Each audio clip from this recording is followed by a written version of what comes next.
Welcome, everybody. I am so thrilled to be here with you on this beautiful day, speaking about my favorite topic of all time, sadhana, daily spiritual practice.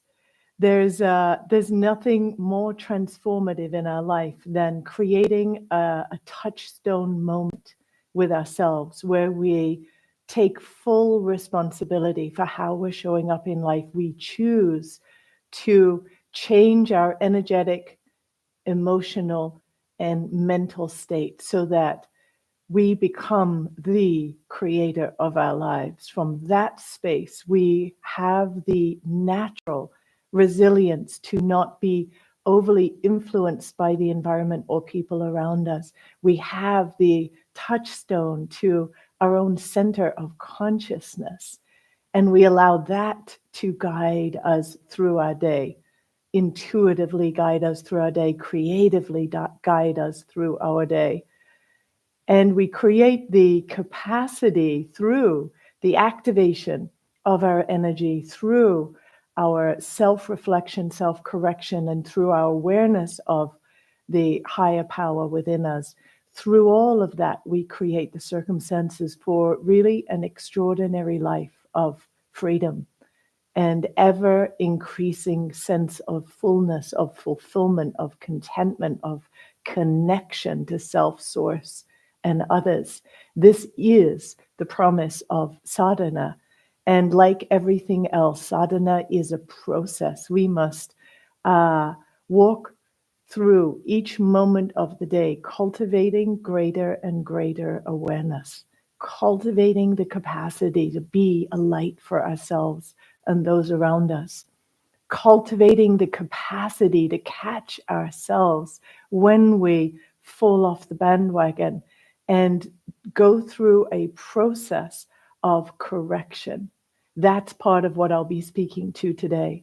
Not only sharing a practice to build vitality and mental clarity, but also a step-by-step process to train yourself in so that you can begin to unhook from negative reactional states of being that keep you in this ever-repeating known of something happens, we react a certain way, it creates an energy, there's another energy that comes from outside, we start to spin these wheels of the ever-repeating known, and we wonder why there's that deep sense inside of ourselves that something's missing. We know there's another path, but we can't quite unhook ourselves from the known that is hanging on to our consciousness, that idea of staying in the safety of just repeating the known, and that mistaken identity. We think we know, but we don't know, because awareness is infinite and we're always growing in awareness. We think we know, right? We think we know, but then a month, 2 months, a year later, we realize, oh, I know so much more. Like what I thought I knew was just a fraction of the big piece. And that's the process of sadhana. We begin to unpack the whole, the image of the crown chakra, the 1,000-petaled lotus. It's the representation of infinity. And the idea there is that every time we take a moment of self-correction, self-reflection, self-correction, and we align ourselves with our inner truth, every time we do that, not only does the voltage of our energy, of our cellular energy, raise to celebrate, you could say, the fact that we've aligned ourselves truthfully, but also we've really shifted our state in that moment. We've unhooked, we've created more awareness. And we keep doing this, and all these petals of the crown are opening. All these facets of our awareness are growing. We become supersensory human beings. When we become supersensory human beings, there's no end to the levels of creativity that can come through us. We really become like the spear point of of the creative life force energy. Being able to penetrate through into previously unknown experiences and start to expand ourselves. That's sadhana. You know, we might think, oh, it's a daily practice to create mental calm and build my vitality. Yes, and it's a daily practice of cultivating more awareness. It's a daily practice of starting to recognize who you are, starting to recognize your patterns of thinking and feeling, and beginning to trace back to the roots of those patterns of thinking and feeling to see what's at the root there. What's the unconscious belief I hold? Is that true? And when we start that process and we unhook something from the root, that's when a whole expansion of our awareness occurs, and we get to see that we were limiting ourselves and we didn't realize.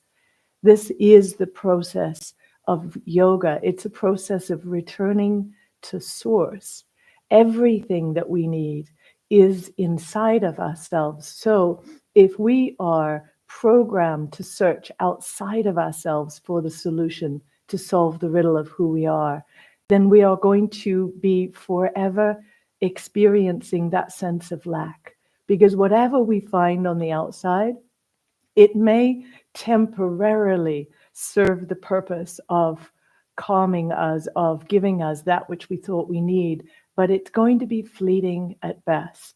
However, when we start to orient our attention, this is the third eye of Shiva, orienting our attention to our inner world and begin to understand the complexity of our inner world, all the complex ways that we have programmed ourselves, all the complex ways our nervous system is set, all the ways that how we think and how we feel is affecting our glandular secretion, is affecting our digestion, is affecting our energy levels, and how we're showing up in life.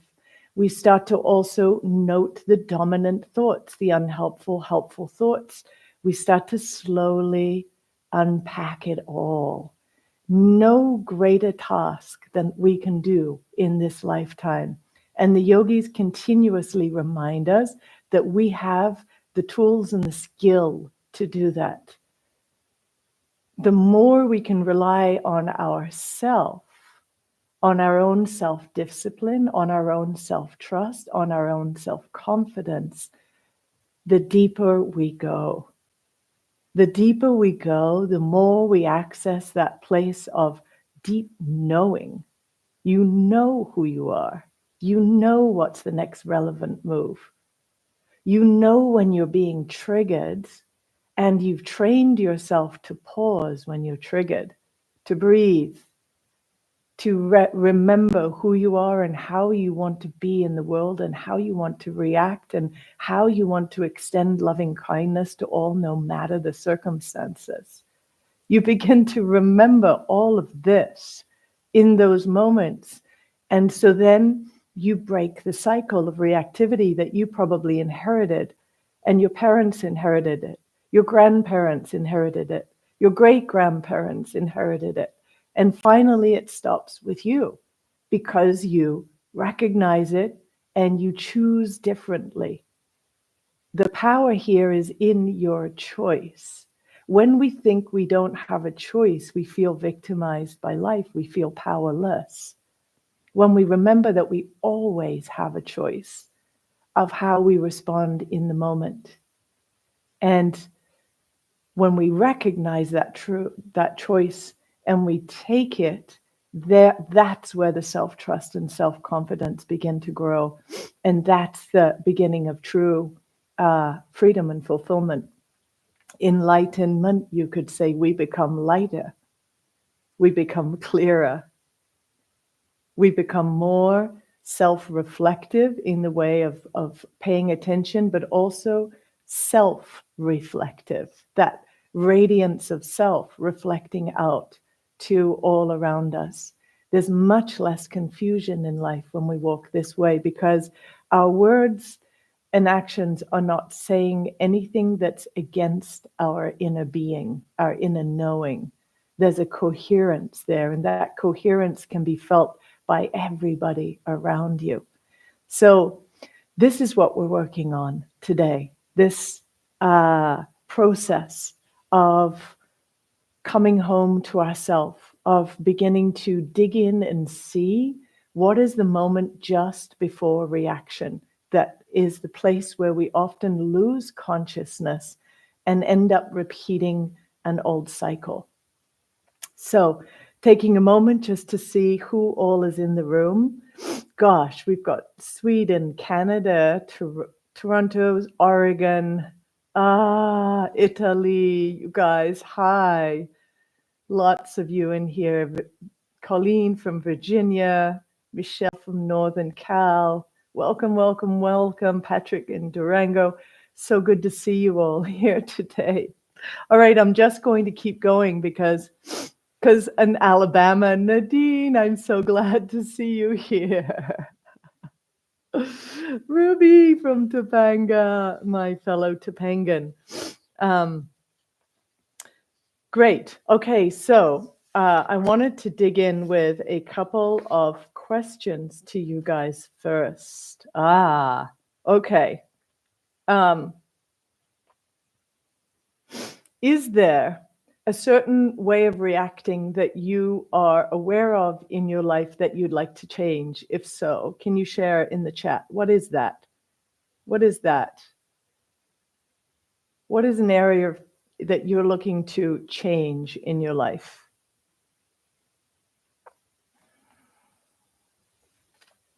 You want to break a cycle. What's that break? What's that cycle that you want to break?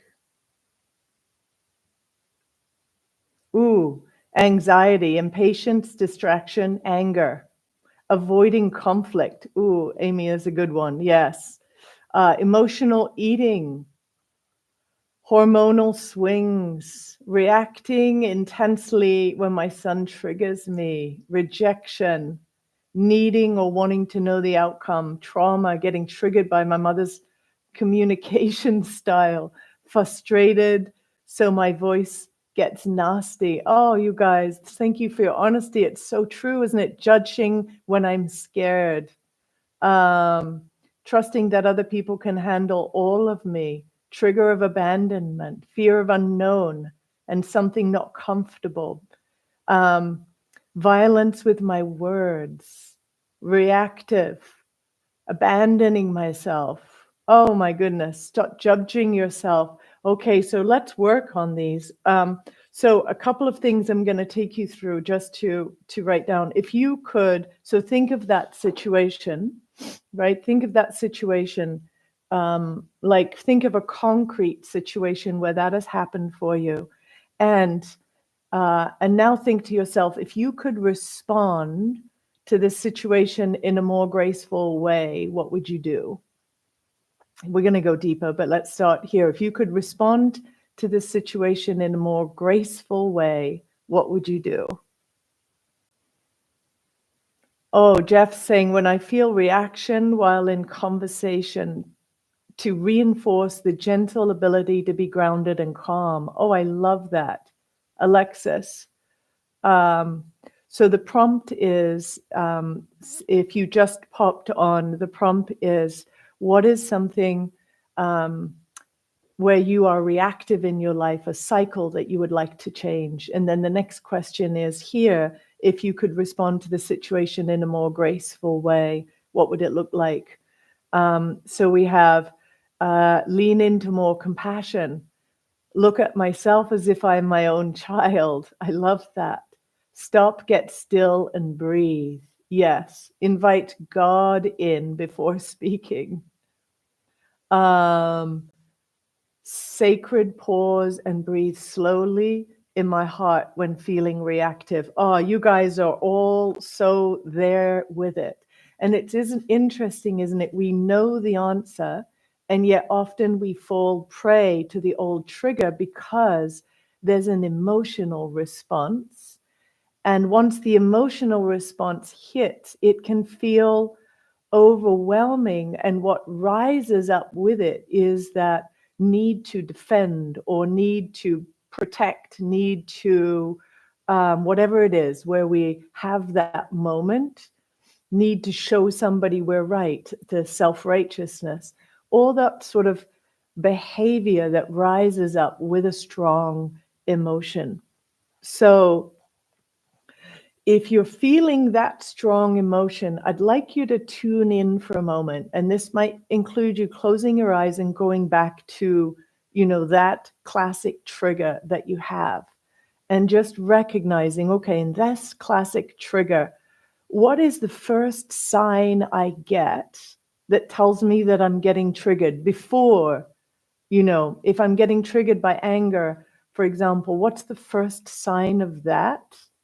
Where I could already be aware, I'm getting triggered, and pull back before the full fan of the anger is on. So what is that for you? That physiological moment, because your body will give you a sign before the big change happens. What is that for you? Pressure in your throat, Allison. Ooh, good one. Liz, up a tightness in chest.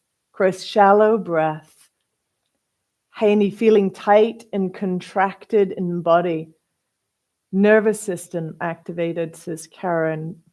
Feel tight in your body. Tightness, shutting down. Look at this, you guys. Look at all of this reflection of what happens to the body. Patrick, mind racing, right? You feel triggered. Your mind's going into protective mode. Tension, tightness in chest, pulse drops. Ooh. Brain fog. Oh, that's another way of the body's defense system to kind of check you out of the moment. Ooh, different breathing. Body goes stiff. Pain in solar plexus like a knife. Ooh, avoidance, discomfort, feeling.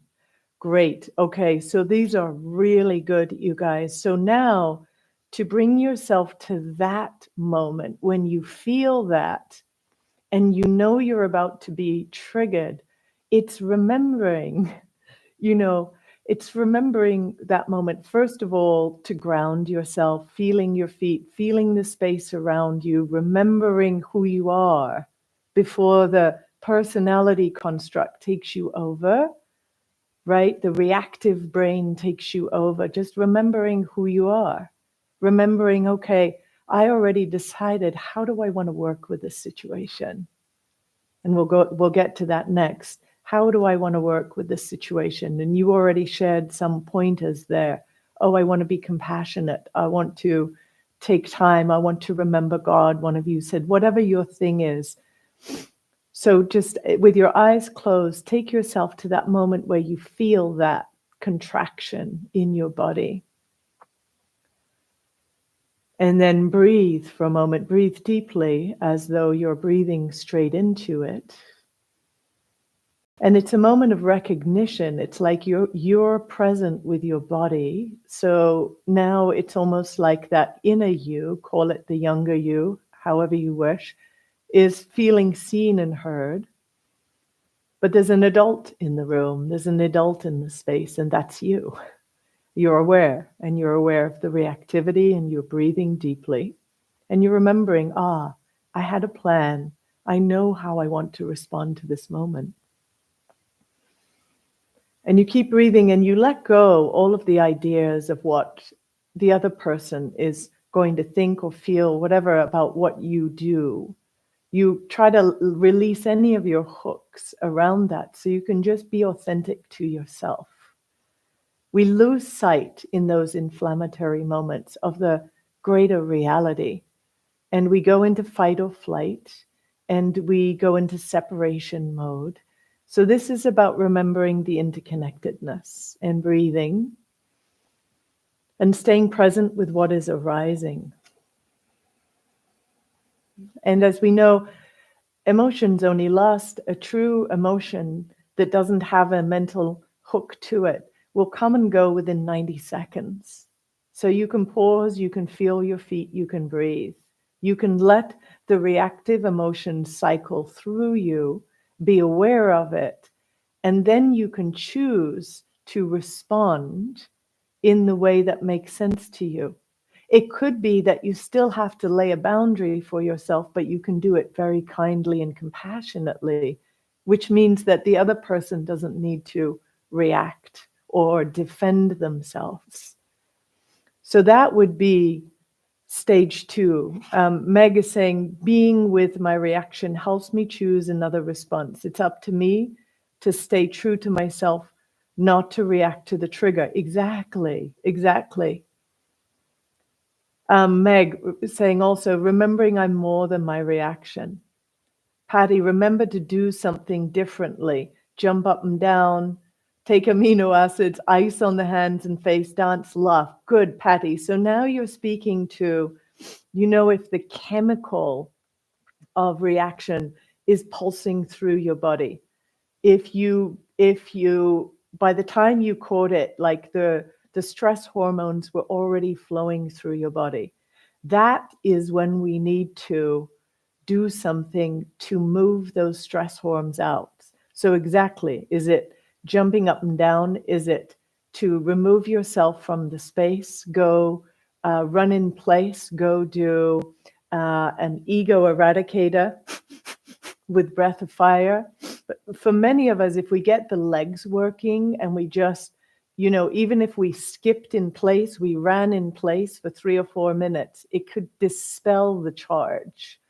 And that's what you want to think about doing, so that the residual stress hormones don't stay in the body, because those are what create an imbalance, over time. And that imbalance really impacts. And Chris is saying shake.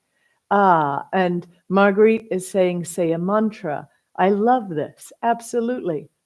But in that moment when somebody makes us upset, our reaction is overpowering our control. Exactly, that's what's happening.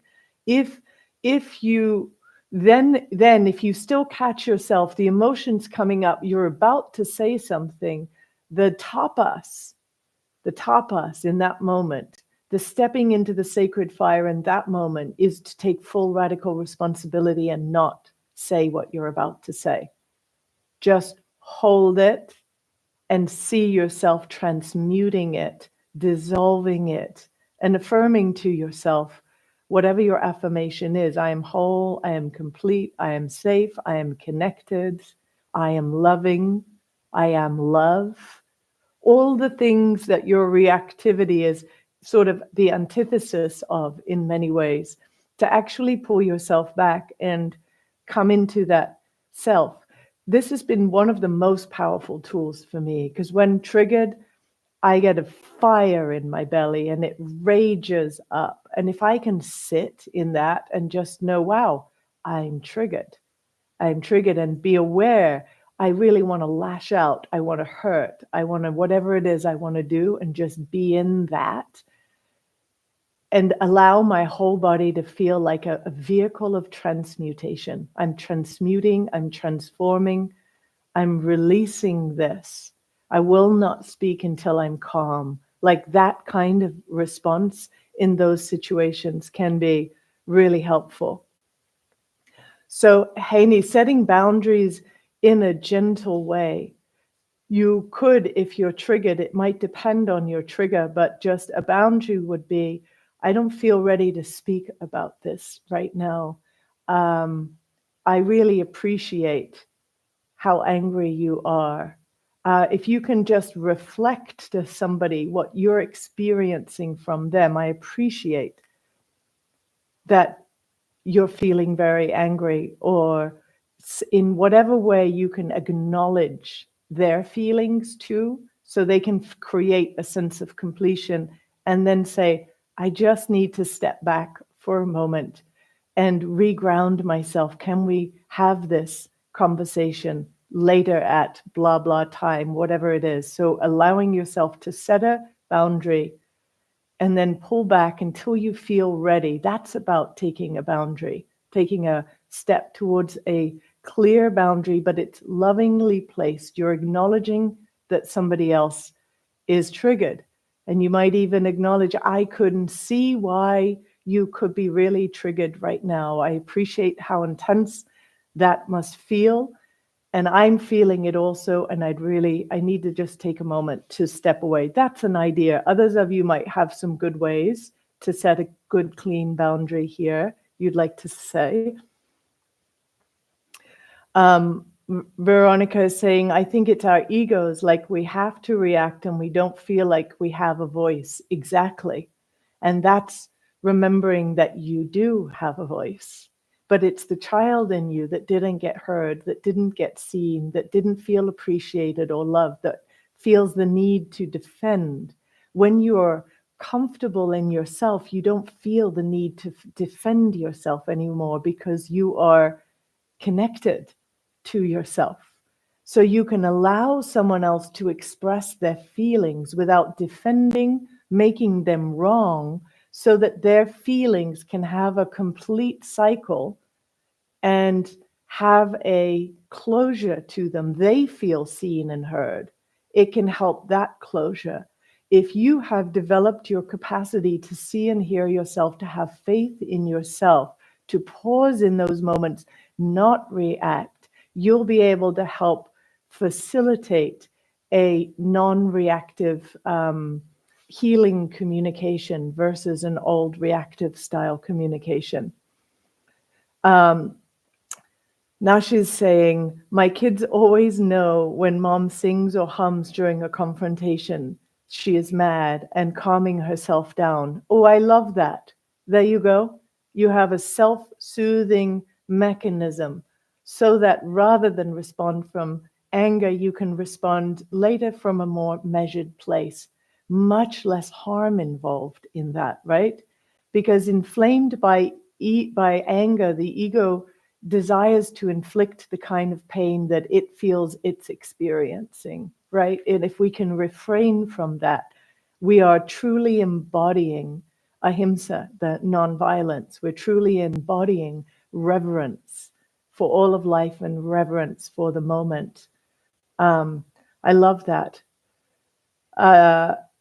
So Lisa's saying, sometimes it's a feeling of not being heard, takes me back to trying to talk with your dad and him shutting me down. And recognizing that trigger and starting to do the next step, which I'll share with you now, is really important. There's 2 more steps I really want to speak to you here. So let's go to the next step for that. Okay, so you know what your trigger is. Maybe you can remember the old trigger, one of the original triggers, and if not, just a recent trigger. And what I'd like you to do is actually go through an entire visualization in your mind. So close your eyes for a moment. Remember a trigger, right? Something that is very real to you. And see if in that trigger now you can recognize, you can take yourself to a slight recognition, because you would have had it if you're paying attention to where your body contracted before the big emotion took over. And recognize in that moment that you're triggered, and now decide for yourself, how would I like to respond to this in the most loving way? And visualize yourself responding to it in that way. Take yourself through the whole process of responding to it in the way that you would like to, in your mind's eye.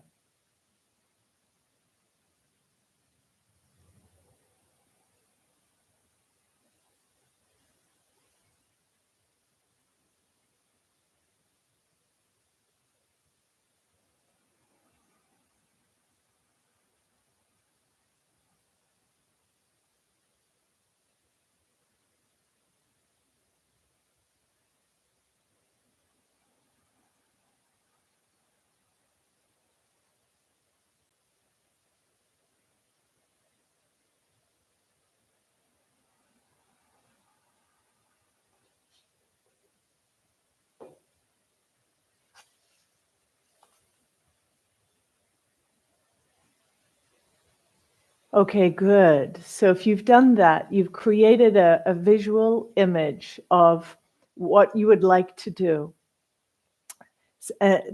Then you've already started to rewire your mind. This is a really important process because we can rewire our mind so that the next time the situation arises, now we have steps to catch ourselves when a heated discussion is beginning or some event is happening where we're feeling triggered. Maybe it's just with some, I don't know, person on the telephone, as we can get frustrated, or even technology for that moment, catching yourself before the trigger, the big trigger, remembering how you want to align, how you want to respond to this, and then making that choice.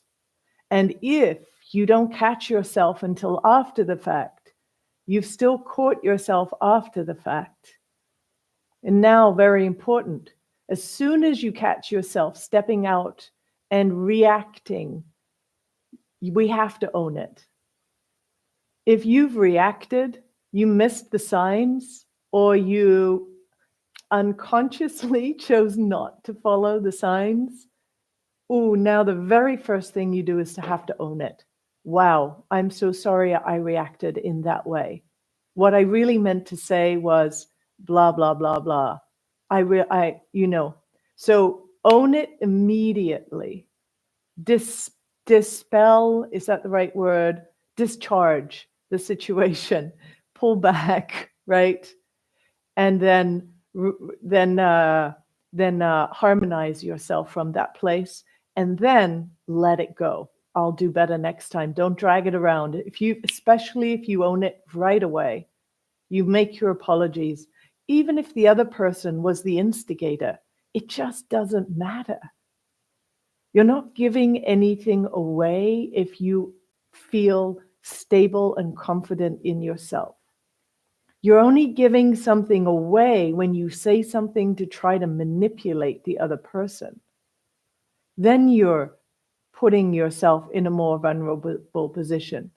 If you're honestly acknowledging your part and saying sorry, you're not putting yourself in a vulnerable position. You're acknowledging, wow, I reacted to your anger or your reaction. Does that make sense? I think this is important so we can clear it quickly. So that's one other part.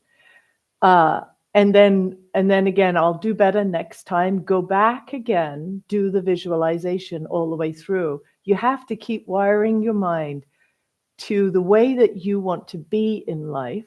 Otherwise, the way you've always been is going to dominate, and that's the unconscious pattern. You have to keep consciously deciding, how do I want to be? How do I want to be? Where am I placing my attention?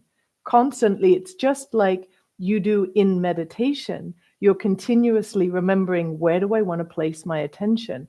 I've got my anchor, I'm attending. It's the same in life, because if you're not consciously placing your attention somewhere, you're unconsciously placing it. And it's in the unconscious placement that we are at the mercy of all of that conditioned behavior, all of the reactive behavior that we've inherited. It's not even ours. So conscious choice, taking radical self-responsibility anytime we fall off the bandwagon and we react. And this starts to create a kind of discipline that can support you in cleaning up all of your affairs in life and walking without creating more karmic imprint, right? Last piece I want to say on this is, what are the helpful habits that you can lean on to create positive change? What are the helpful habits? Obviously, sadhana is a big one, and we'll do a practice that will help you. So that's a big one. But what is it for you? What are the helpful habits that help you to make positive change? And I'll tell you a few of mine, but please put yours. The habit of pausing before responding. Also, the habit of deeply listening to what somebody is saying and not already deciding what I'm going to say back, but really allowing myself to listen and then repeat back what I just heard, create that conversation completion, that loop for the other person, and then respond. seeing a bird's eye picture, being able to pull myself up and see bird's eye picture is a really powerful one. Being willing to be in discomfort is a good habit to have. If you're willing to be in discomfort, you can be in the reactivity of the stress hormones without reacting, right? Let's see, what do you guys have? Write it out, don't speak it out. Isabella, that's a great one. Allison, breath work. Sharon saying, I do want to work on keywords to help when I feel defensive. Words that will help acknowledge how I feel without sounding angry. Exactly. That's a great process to do. So you can lean on them and then get in the habit of reflecting back what you hear as well. Meg saying, allowing myself to be sad, offended, etc., and curious about that, not angry, allows me to then detach from the intensity of the feeling. Oh, I just love that. What a powerful group of human beings you are.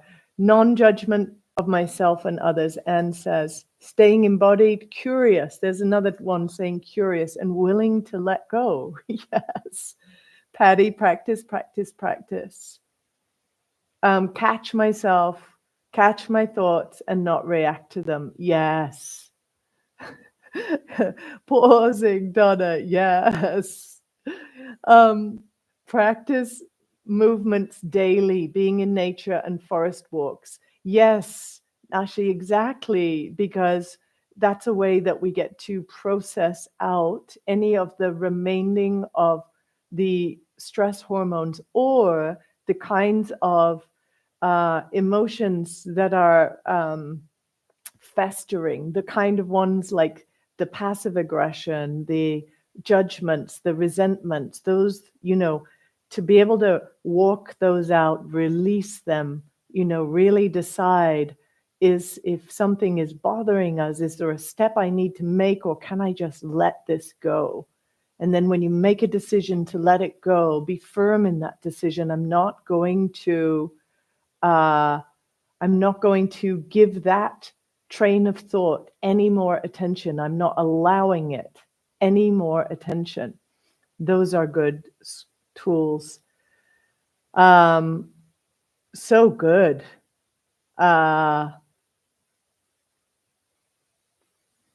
Clean food I'm seeing here. That's great.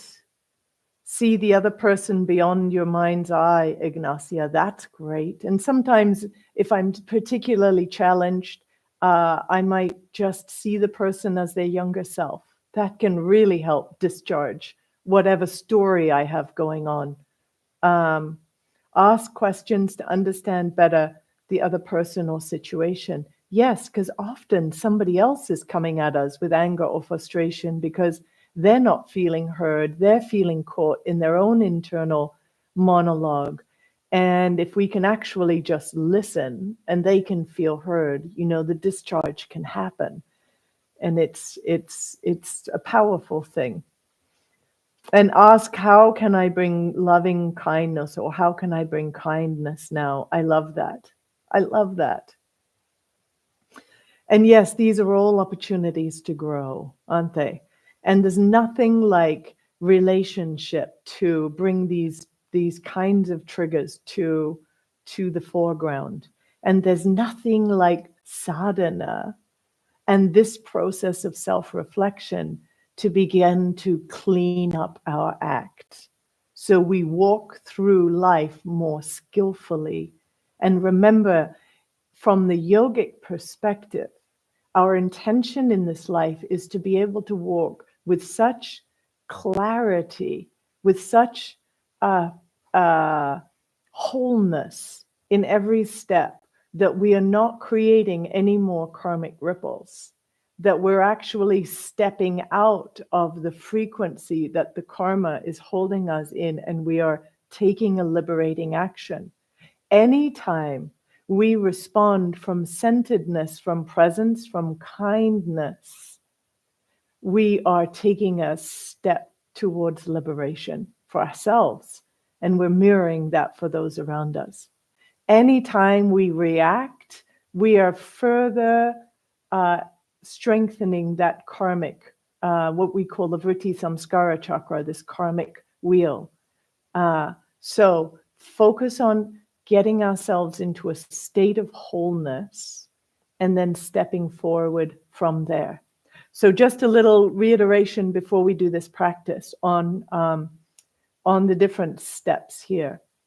We've been looking at tuning ourselves to catch the contraction in the body or whatever it is that you feel that indicates to you that you're triggered, right? And then beginning to breathe into the moment of trigger and just allowing yourself the space. I'm triggered right now. I need to just be with this and breathe into it. And I can still listen and be present, but I'm aware I'm triggered. And so I'm listening from a different place of awareness, right? And then remembering the way that you want to respond. This is why we have to keep wiring in. And you might need to do this every night for the next 40 days.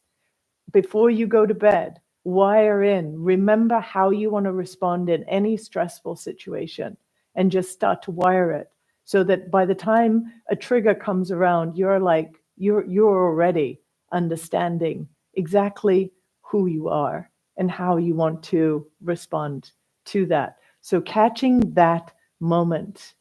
If you get triggered, being willing to be radically honest and taking that's not the right word I wanted to say there.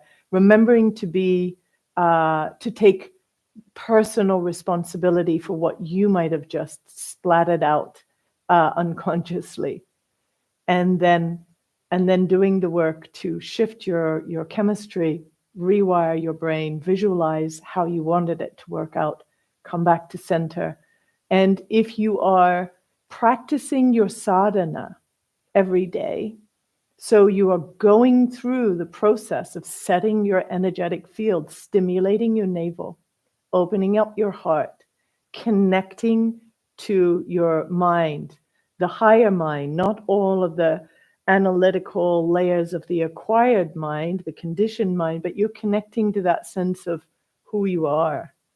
You're allowing the mind to begin to perceive the higher reality within.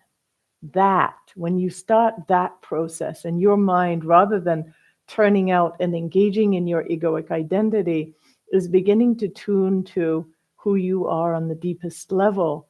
Now, when the mind gets into the habit of that, that becomes the reflective place. That becomes the responsive place, as opposed to out here in the reactive ego acquired mind space, right? So sadhana is really key in this process because it's the training ground and it's where we set ourselves up so that we become very resilient in our mind, body, energy, and soul, becoming so connected and resilient that we are able to hold that state no matter the circumstances that are erupting around us. And there's an incredible freedom to that. And also what comes with that is a deep intuitive sense, moment by moment by moment. The ability to begin to see what someone else is trying to say through their anger or resentment or actions. So you can respond lovingly when you can see what their deeper intention is, even though they may be going about it from a reactive state of being. You can also begin to see and feel into your own trust in yourself so that other people's opinions, other people, it doesn't matter to you what they think of you. You know who you are. What matters to you is that you're not creating harm in your thoughts, words, and actions, that you're taking responsibility for who you are and how you're showing up, that you're living a life coming into greater and greater alignment with your own truth. To me, that's what sadhana is. That's why I get on my mat every single day. And that's why I keep using these tools to help me.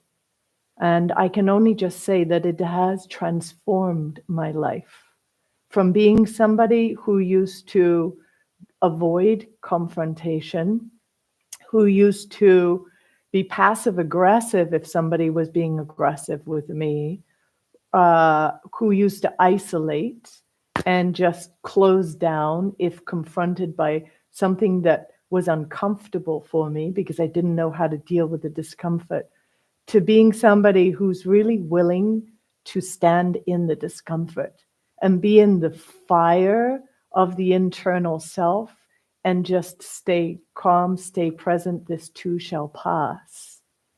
And starting to learn to recognize what's the deeper truth, what do I need to see here, and what is the path I want to take. So that's really what I wanted to speak to in this. I love this. Hillary's saying, assume what is happening with another person doesn't have anything to do with you. Ask them with curiosity if they are upset or if there's something you can do to help versus being defensive. Exactly. Any way we can recognize if somebody's coming at us with energy, there's something under that, right?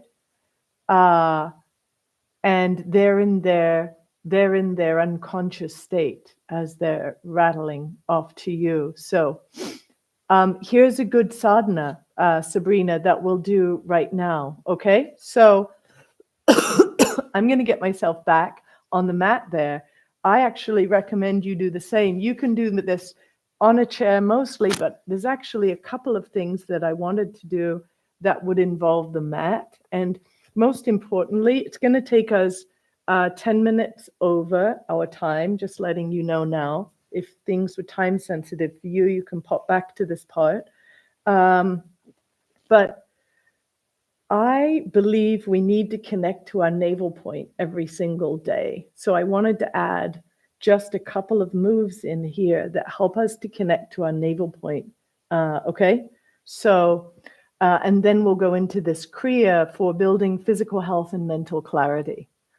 Are you guys ready? Are we doing this together? Okay, I'm headed over there.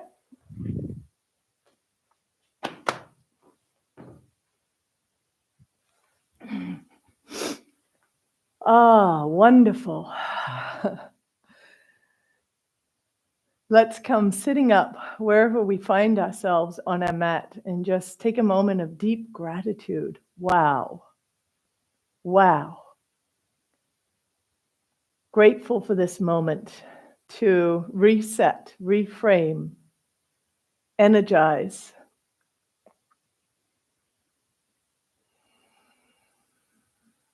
And we'll take a moment and we'll tune in with the Om Namo Gurudev Namo. It's a little chant. If you're new to this, just listen or hum along. And the meaning of it is, I bow to the creative consciousness within me, within all things. I bow to the teacher within.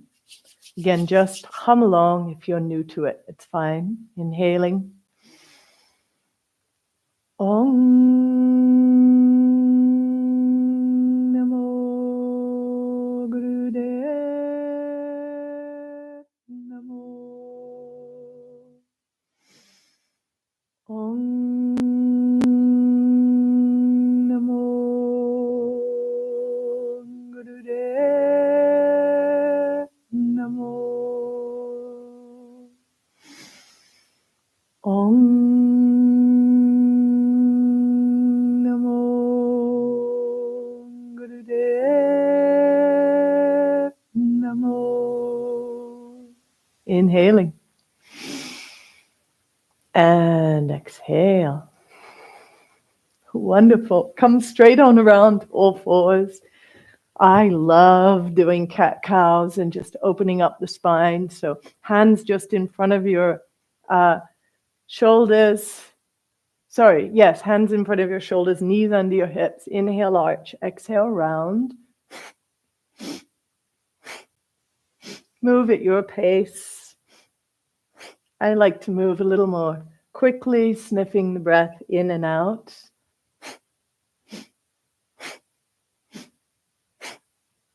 As you focus on the breath, you begin to draw your mind into a more concentrated place.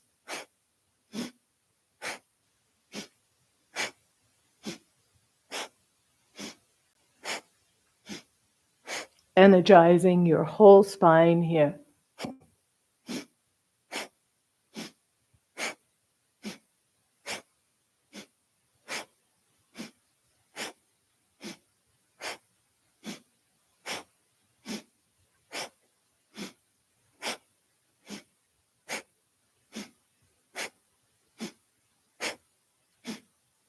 Deep inhale, and then exhale, curl your toes under, come into downward facing dog. For me, this is an everyday pose. Getting the head lower than the heart, turning yourself upside down, so you're perceiving the world upside down. It just never hurts to change the way you're perceiving. As you're in this inverted position, your exhales naturally get a little bit longer. So that reinforces our capacity to release, to let go.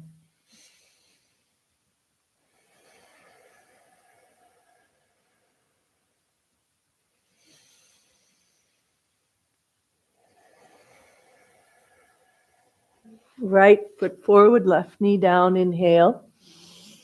You're in a low lunge. And just take a moment to feel that stretch through the front of the left thigh, up through the front of the hip into the spine, and then begin to slowly stretch up through your spine, through your arms. Breath deep. Full inhale. Gaze up, and then exhale, hands down, step back. Inhale, plank. Exhale, lower to the ground. Inhale, cobra. And exhale, downward facing dog.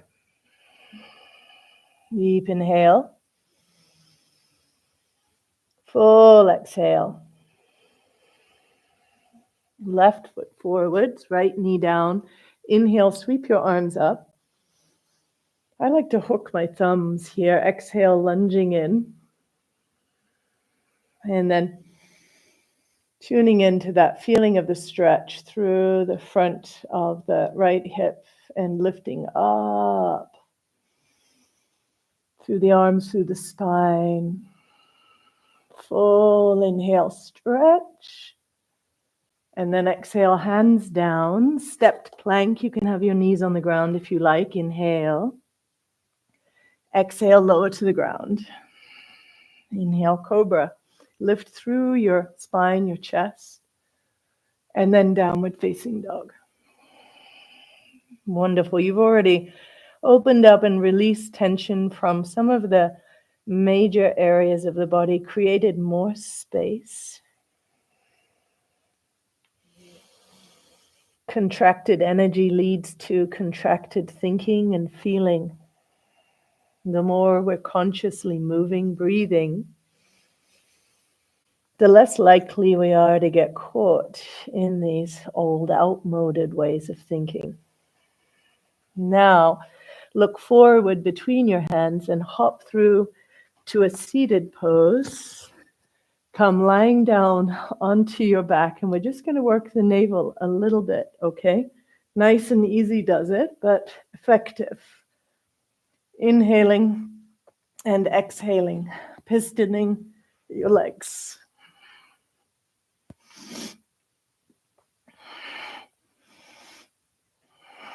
If your lower back lifts up off the ground, place your hands underneath your hips, otherwise hands alongside your body. Now, if you have stagnation in your lower digestive tract, this is one of the great ways to relieve it.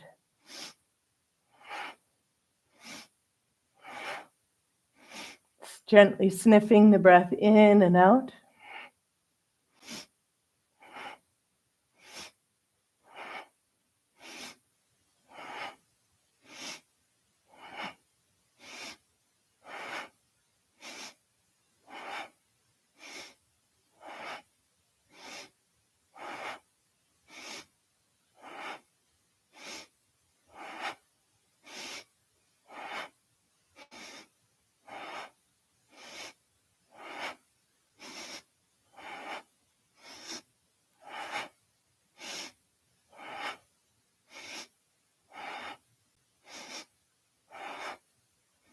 And then inhale, legs to 30 degrees.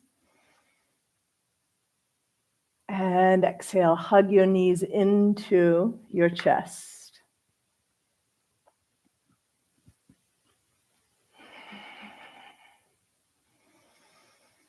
Take a moment here. And then get your nose all the way up between your knees. This is your exhale. And then inhale, stretch your legs out. You decide how low you want to go, and the arms are in a cactus shape. Exhale, nose up between your knees, fingertips reach forward. Inhaling, and then exhaling.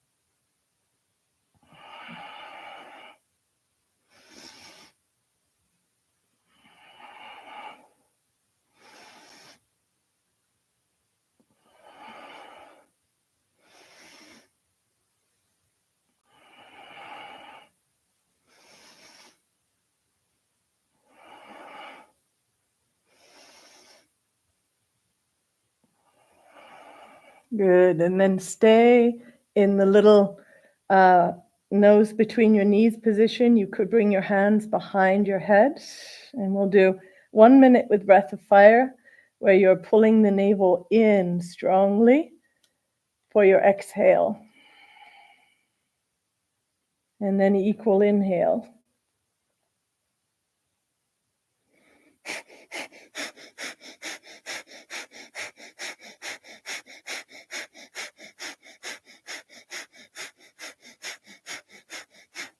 Keep tucking your nose as much up between your knees as you can. You're creating a lot of pressure in the center of your body here. That's where you get the power to transmute, to dissolve the old emotions.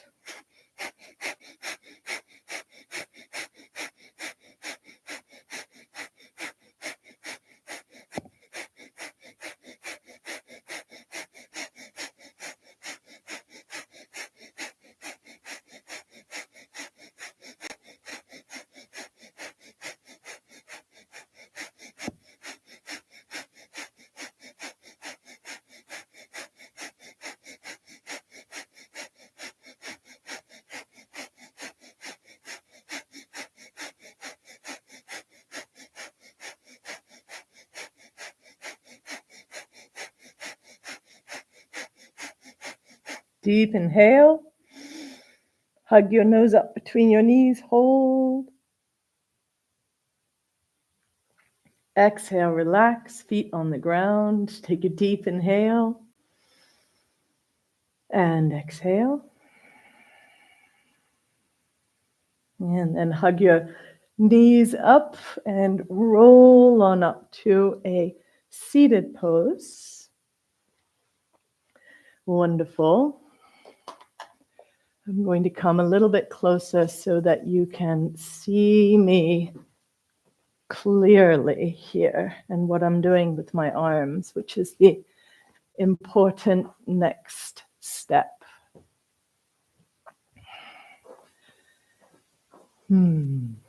All right. Are we ready? This is a very powerful Kriya and guaranteed to deliver an experience every time. So first thing, your hands are just like this on either side of your body. You've got a little bit of space in the armpits, so elbows are not all the way tight. And then you cross your thumb over to the base of the little finger as much as you can. It creates some pressure in the hand. Little finger there is connected to planet Mercury, the idea of conscious communication. That's at the heart of this, right? Communication with self, with source, with other. And now let's close the eyes and begin breath of fire.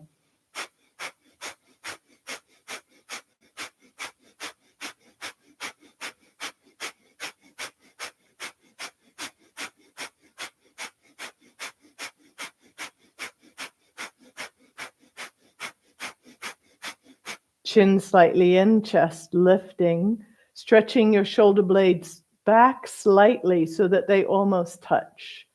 And then once you're really in the mode, then open your eyes slightly and gaze down just past the tip of the nose. So the eyes are 1/10 open.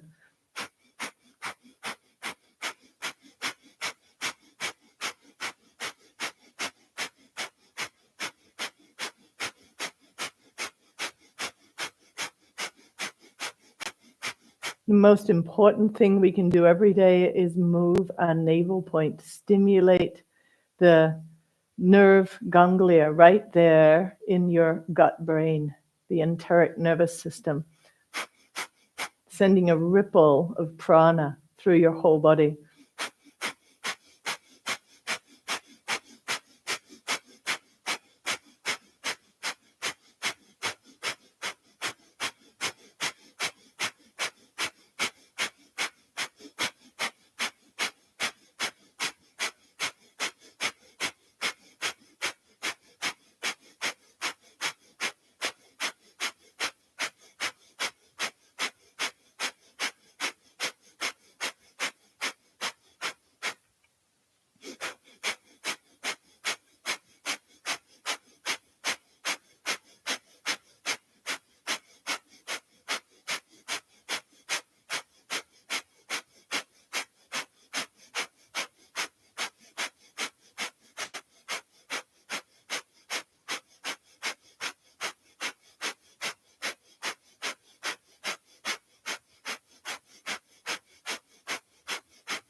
Good. Take a deep inhale.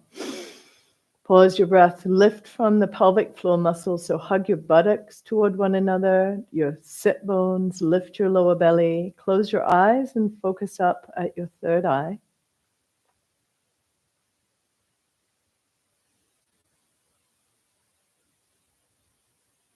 Exhale. Keep your hands where they are.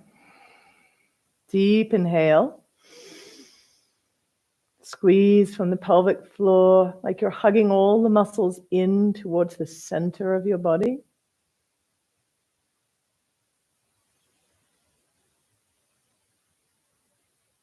Exhaling with a little bit of a whistle. One more. Inhale deeply. Squeeze from the base of the body, hugging in through the pelvic floor, even your buttocks, lower belly. Exhale with a little whistle.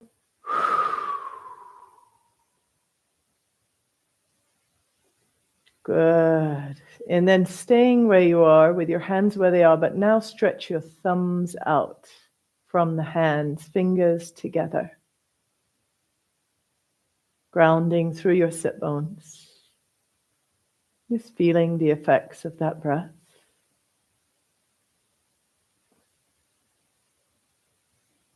And now we're going to move the hands very quickly while we do a long, deep breath. So you're going to swivel your hands, move from the thumb. So you swivel in one direction and then the other.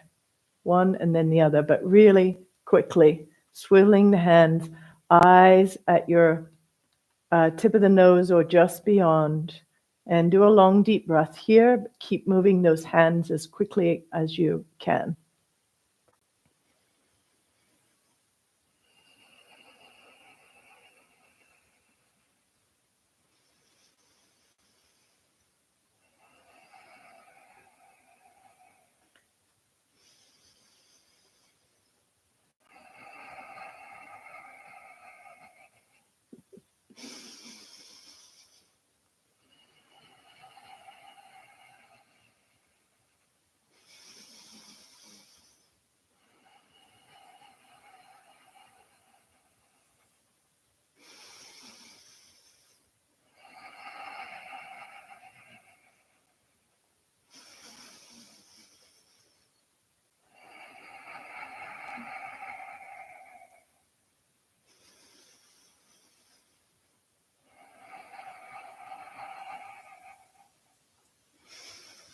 Try to move both hands equally.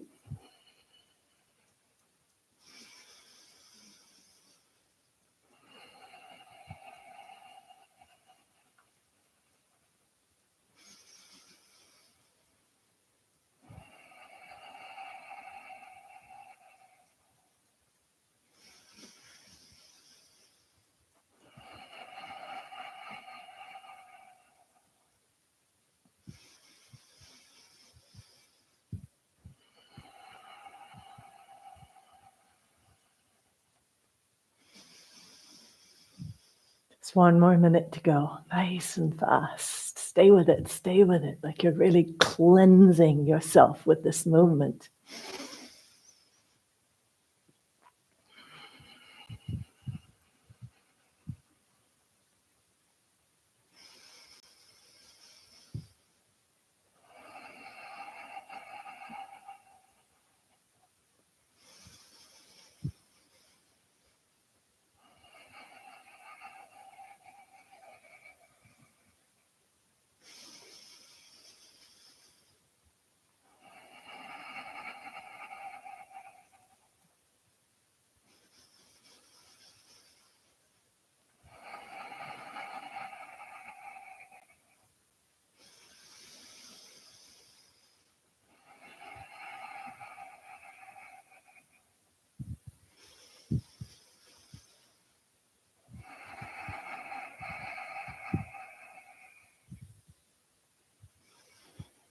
Good. Take a deep inhale. Keep moving the hands as fast as you can.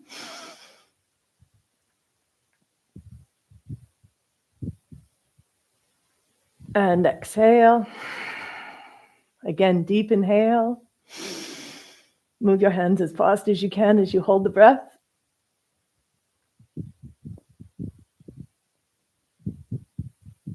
Exhale. One more. Inhale.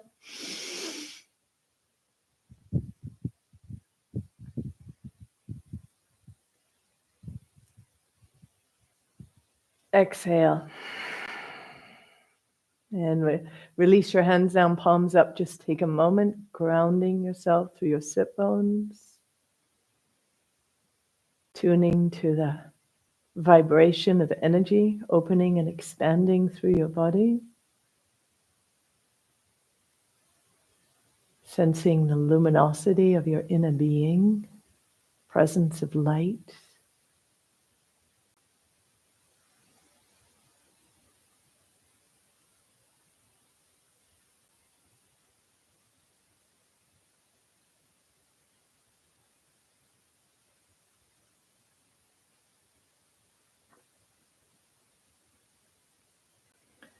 And now last one here. Think of this as your break free moment. Elbows are up, right at the heart center. Fingertips point toward one another. And we go from this place to this place where the forearms face forwards. So it's hard for me to get my arms level here, but here we go, from here to here. And with a powerful breath through the mouth. So like breath of fire, using your belly to pull the navel in. Right? And you're moving your arms at the same time. Here we go.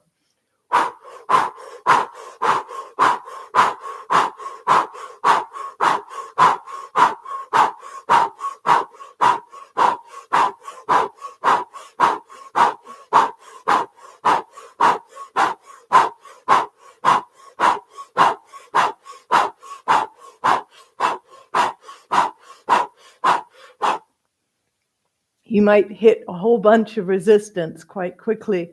Just hang in there the best you can, continuing the movement. Powerful breath. This is it. Burn through the old toxicity and whatever level that's keeping you in reactive patterns.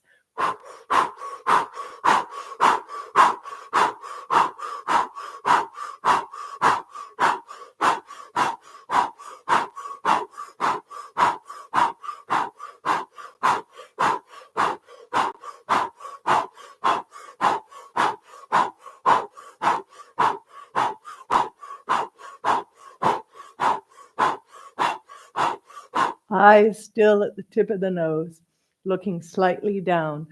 Eyes, they're slightly open.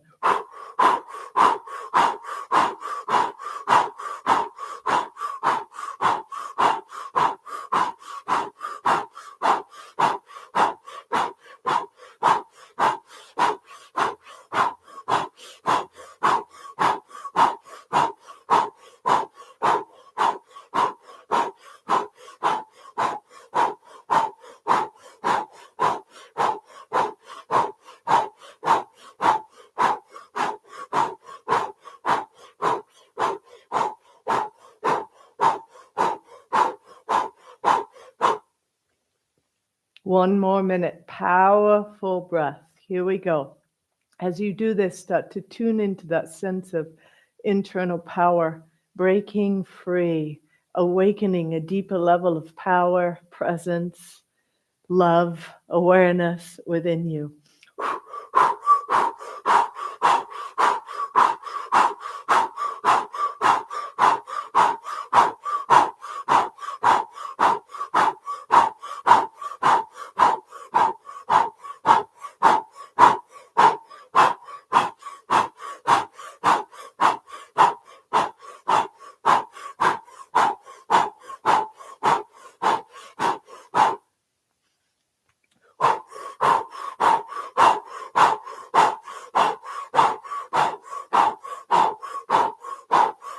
Deep inhale. Hold the breath. Pause. Move your arms. Same movement quickly as you hold the breath.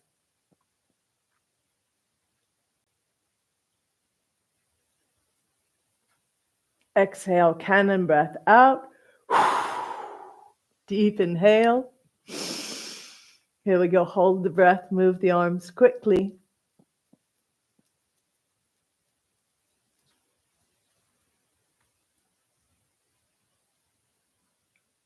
Exhale. One more.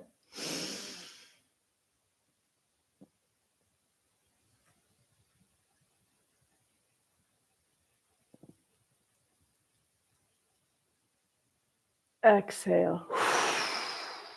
Release your arms down, palms up, sit quietly, tune in.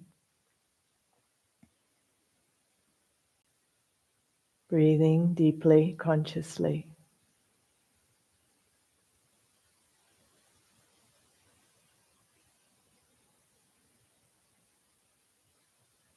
Tuning to your higher consciousness.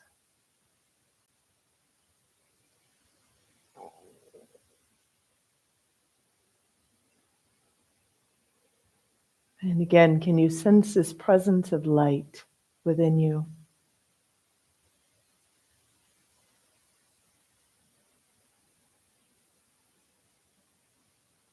And take a moment to expand your awareness, like you're opening yourself into the unifying field of consciousness where we're all connecting.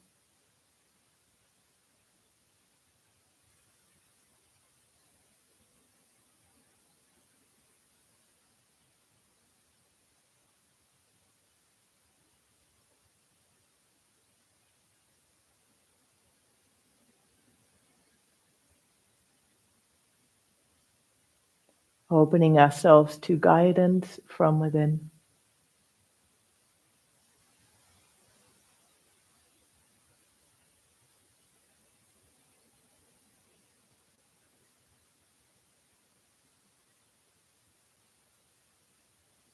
And sense this unifying field of consciousness that connects us all. One heart, one mind, connecting through the unified field.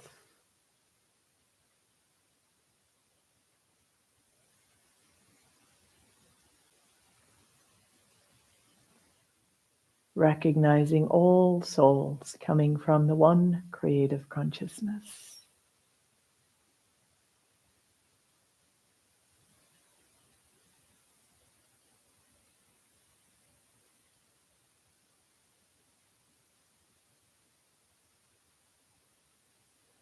And taking a moment to really see yourself in your most exalted way. You filled with light. You filled with reverence for this life.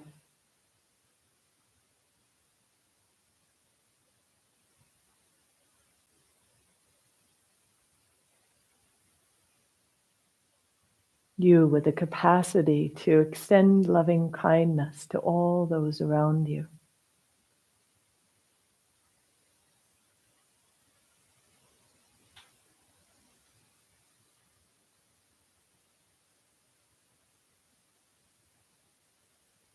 You and your commitment to be a presence of light, of loving kindness.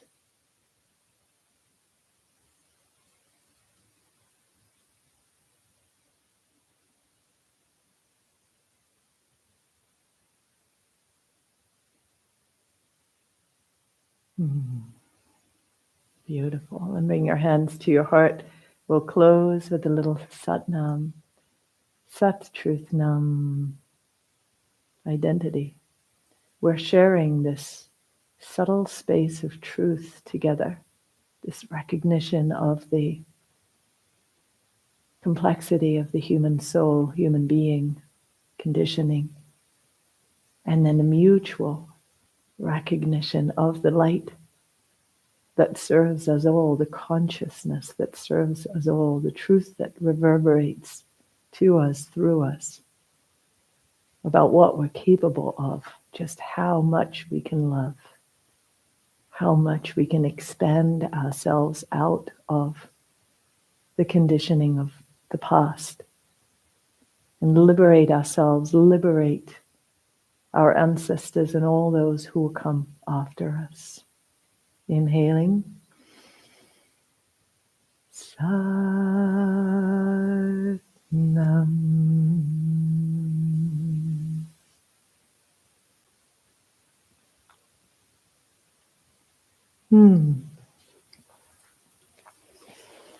Thank you, beautiful beings, for being here.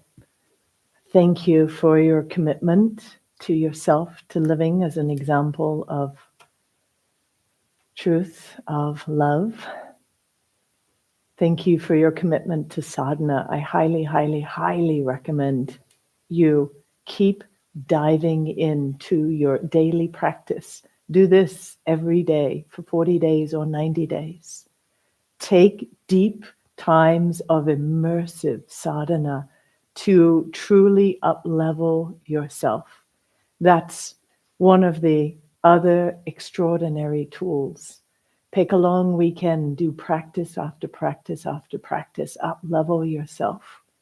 Come away on retreat, do practice after practice there in group energy field, up-level yourself. There's so many ways to do this.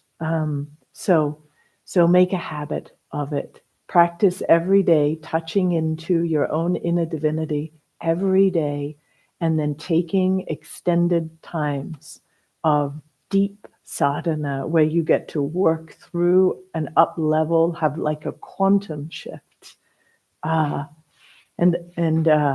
So set those times for yourself. At Radiant Body Yoga, we're always looking to create opportunities for us to come together like this, to create an up level, to come together in an extensive training, like we're doing a prana and pranayama one in January, if you'd like to join.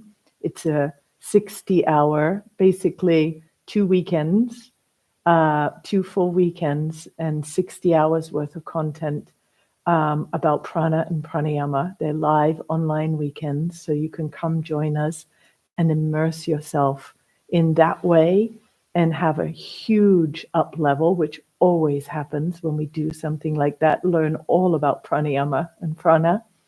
You can also join me in India if you feel a wild urge in you to go to a sacred tantric temple and sit in a shrine where literally the energy teaches you. You get a quickening in your evolution when you sit in this space. In Khajuraho in India. We're going there on the 28th of February for 10 days or 9 days. So if you've been wanting that kind of experience, then do come. It's where I go for my personal sadhana when I want to up level, which is regularly, to be honest. If I'm going to be here in this world and giving energy out, I want to know that simultaneously I'm putting as much effort into my vertical relationship with source, that I'm continuously up leveling and accessing deeper degrees of connection, so that then my outward connection is fueled by that. That's why I take immersive experiences, so that the two are happening harmoniously and it's not all out. It's equally in and up, if that makes sense to you. So those are opportunities. Also, we're about to launch a meditation course, an online meditation course, and we'll let you know about that as we're ready. We're still getting all the materials just ready so we can launch. I'm so excited, actually. It's been a long time coming. A specific meditation technique that everybody can do. So stay tuned for that as well. And thank you all for being here. You're such a extraordinary community. You can hear that in all of the comments that you guys share. There's so much wisdom here. And that's what's so profound for me, to be connected to a community of human beings like you who are all committed to growth. Thank you, thank you, thank you. We're all committed to being the best possible version of ourselves that we can. And sadhana is definitely the way of the yogis, so that our whole life becomes an expression of reverence. Reverence for self, for source, reverence for all of life and all the ways that life is materializing in front of us. And especially reverence towards our own life force and how we are using it. Are we using it to support? Are we using it to serve? So thank you. Many blessings to you. We'll send you the replay. You can come back to this practice. And as I said, do it for 40 days, do it for 90 days. It's intense, but it's worth it. If you want to change the frequency, the voltage of your cells, you want to do something like this that really up levels, and you feel it, right? When you're moving like this or like this. First, we built the energy here. Then we started to shift the frequency here. Then we really opened the heart center in this one. That's what you're doing. It's a great journey to go on every day. And then sit for a while afterwards and try doing it outside under the trees at some point as well, and see how that opens up your ability to sense into nature in a different way. So thank you anyway. Much love to you. Come join us for the prana and pranayama if you're moved. Anyone can join. Come join me in India if you're moved. If you're here and you have this level of commitment to growth, you're ready to come to India. So that's just a thought to pop into your head. So much love. And I will see you guys again soon, okay? And stay connected in the Radiant Body Yoga community with the sadhana, so you can have support as you need it, okay? Much love.